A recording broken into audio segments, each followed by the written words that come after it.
السلام عليكم، يا رب تكونوا بخير. النهاردة ان شاء الله هنعمل مع بعض بسكوت الشاي الاصلي بمقادير بسيطة واقتصادية، وبتطلع النتيجة تحفة. بسكوت ده من غير بيض ولا حليب ولا زبدة ولا سمنة، وشايفين النتيجة عاملة ازاي. عايزة اقول لكم كمان بيكون نفس طعم البسكوت اللي احنا كنا بنجيبه زمان، هشة وخفيفة. وسمعنا مع بعض صوت القرمشة في اول فيديو، بجد بسكوتة من الاخر. الناس اللي ما بتحبش البيض في البسكوت جربوا البسكوت ده بمقادير بسيطة واقتصادية، وان شاء الله ينجح معاكم من اول مرة. يلا بينا نشوف الطريقة والمقادير. بسم الله الرحمن الرحيم. ان شاء الله لكم المقادير بالكوبايه وبالجرام، هسيبها لكم مكتوبه في اخر الفيديو. معايا اول حاجه شفشق الخلاط، وحطيت فيه نص كوبايه من السكر حبيبات يعني 100 جرام، نص كوبايه من الزيت يعني 100 مللي، ويا ريت نوعيه الزيت تكون كويسه عشان ده بيأثر على طعم البسكوته. بعد كده معايا نص كوبايه ميه عاديه جدا من الحنفيه يعني 100 مللي، تقدري تستبدليها بالحليب او بعصير البرتقال زي ما انتوا حابين، بس انا عشان عاملاه بسكوت اقتصادي فعملته بالميه. بعد كده بضرب بقى المكونات دي كويس جدا في الخلاط 3 4 دقايق لحد ما السكر يدوب، لازم نضربه كويس جدا. بعد كده حطيت ربع معلقه صغيره من فانيليا البرتقال، دي كنت عاملاها معاكم على القناه، لو ما عندكيش استخدمي اي نوع فانيليا عندك.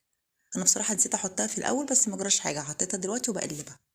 طبعا الخليط لونه ابيض ده عشان مستخدمين زيت. والكوبايه اللي انا مستخدماها اللي هي الكوبايه المعياريه 200 مللي، او اي مج شاي عندك وزنه 200 مللي.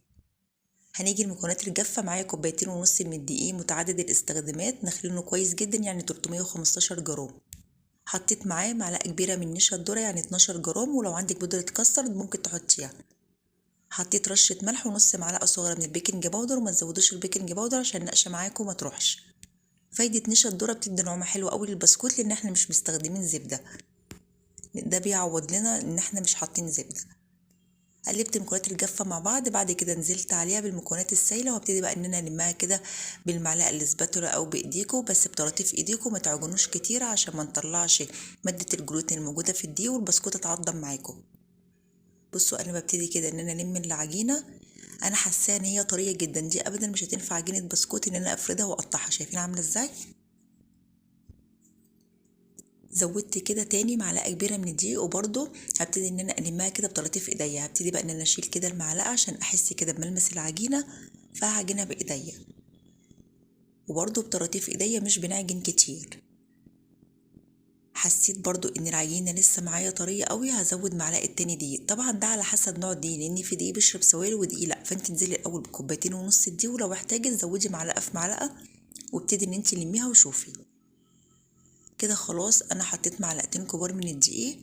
بعد كده هبتدي ان انا اختبر العجينه، وما نختبرهاش بالايد اللي احنا عجننا بيها عشان هتطلع معاكم ملزقه. بالايد التانية خدوا قطعه من العجينه كده وكوروها واضغطوا عليها، لقيتوها طريه ومش بتلزق ومش بتشقق، يبقى كده ممتازه. بعد كده خدت العجينه وقسمتها لنصين، وابتديت ان انا اشكلها على طول. اوعوا تريحوها، يعني انا مش عايزاكم انتوا تريحوا العجينه ابدا. حطيتها على المفرش سيليكون، وجبت كيس تلاجة فتحته كده، وابتديت ان انا افرد العجينه. ما عندكيش كيس تلاجة ولا مفرش سيليكون، حط رشة دقيق خفيفة من تحت العجينة ومن فوق، وابتدي ان انت تفردي، بس ما تكتريش الدقيق. بفردها بقى كويس جدا، انا مش عايزاها تخينة، انا عايزاها رفيعة. شايفين العجينة ما شاء الله بتمشي معايا بكل سهولة. اهم حاجة رفعوا العجينة عشان البسكوتة دي بتكون حلوة وهي رفيعة، وهي تخينة ما بتكونش حلوة خالص.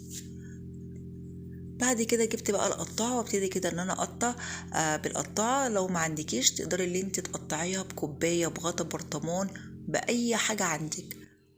ولو عايزه الشكل المربع تقدري ان انت تقطعيه بالسكين، يعني قطعي العجينه كده طول وعرض وقسميها مربع عادي جدا. بس القطعه دي عجبتني فقلت ان انا اجيبها عامله زي شكل البسكوت الجاهز بالظبط. بصوا بتطلع البسكوته شكلها حلو قوي. اهم حاجه وانتوا بتقطعوا كده ما تسيبوش مسافات كبيره علشان نخلص كده بسرعه. بصوا العجينه ما شاء الله ممتازه. بعد كده جبت عود خل خشب، وابتديت كده ان انا اعمل خرام كده من النص، يعني يدينا كده شكل حلو زي البسكوت الجاهز بالظبط. او ممكن تعمليها على فكرة بشوكة عادي جدا. ممكن تخرمي العجينة كلها كده بالشوكة، وبعد كده تقطعيها مربع او بالدايرة. بصوا التقطيع ده براحتكم خالص، بس اهم حاجة لازم البسكوتة تكون معاكم رفيعة.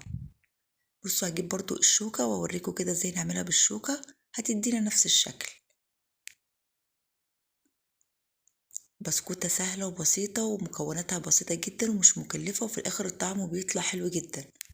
بس اهم حاجة لازم البسكوتة تكون رفيعة. شايفين سمكها رفيع ازاي؟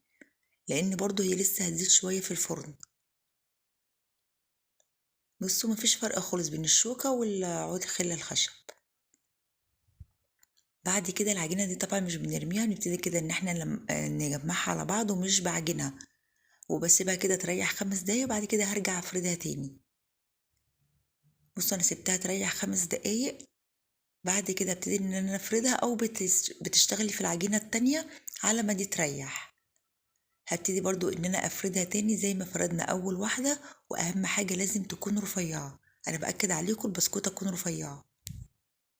جبت بقى فرشة ديت نضيفة جدا، انا عاملاها للبسكوتات وحطها كده في المطبخ. بصوا ممكن تحطيها في الدقيق لو لقيتيها بتلزق معاكي، وتبتدي ان انت كده تضغطي عليها عشان تعملينا الشكل ده. برضو الشكل ده حلو جدا جدا، كنت عملت معاكم برضو بداية على القناة، بتطلع البسكوتة تحفة. جبت بقى بصوا غطا برطمان، قطاعة، كوباية، زي ما انتوا حابين، وابتديت كده ان انا اقطعها. ما حبيتش ان انا استخدم بقى قطعه ولا اي حاجه. بصوا اي برطمان غطا عندكم اعملوا بيه، ده بيكون بقى حسب حجم البسكوته اللي انت عايزاها. وابتديت برضو ان انا اقطعها بالشكل ده، وبتطلع شكلها حلو جدا جدا. هوريكم دلوقتي شكلها عامله ازاي. ولو ما عندكيش الفرشه تقدري ان انت تخرميها بالشوكه وتقطعيها بالقطاعه. بعد كده بنحط البسكوت في صواني ألمونيوم أو صاجات زي ما انتوا حابين، مش بندهنها ولا أي حاجة. وابتدي إن أنا أرص البسكوت، بدخله فرن سخن على درجة حرارة 180. الشبكة اللي في النص مش بكون مشغلة الشواية ولا أي حاجة، يقعد تقريبا من 20 ل25 دقيقة على حسب الفرن عندك. أول ما تلاقيه كده خد لون ذهبي حلو من تحت، واللون كده من فوق ابتدى إن هو يعني يصفر خفيف، ممكن إن انت تشغلي الشواية وتتابعيه وهو تحت الشواية، وتلفي كده الصينية كل شوية عشان ياخد لون موحد. ما شاء الله، شايفين البسكوتة طالعة حلوة جدا جدا. بصوا خفيفة وهشة ومقرمشة، مش معضمة ولا أي حاجة. أهم حاجة لازم البسكوتة تكون رفيعة. بصوا شايفين الكمية، ما شاء الله كمية كبيرة جدا، وعامل زي الجاهز بالظبط، وطعمه حلو جدا جدا. حلو جدا كده مع كوباية الشاي، جربوه، أنا متأكدة إن شاء الله إن هو يعجبكم. سهل وبسيط واقتصادي ومش مكلف خالص، والطعم يا جماعة تحفة. بصوا البسكوتة عاملة ازاي، وبصوا بقى الفراغات كده من جوه، بجد بسكوتة ممتازة. ان شاء الله تجربوه وينجح معاكم من اول مرة. اتمنى يا رب يكون الفيديو عجبكم، ولو بتشوفوا قناتي لاول مرة ياريت تشتركوا في القناة وتفعلوا الجرس على الكل عشان يوصل لكم مني ان شاء الله اشعار بكل فيديو انا بنزله. وما تنسوش يا حبايب قلبي لو استفدتوا لو بمعلومة صغيرة، ما تنسوش تحطوا لي لايك للفيديو. اشوفكم في فيديو جديد ان شاء الله، مع السلامة.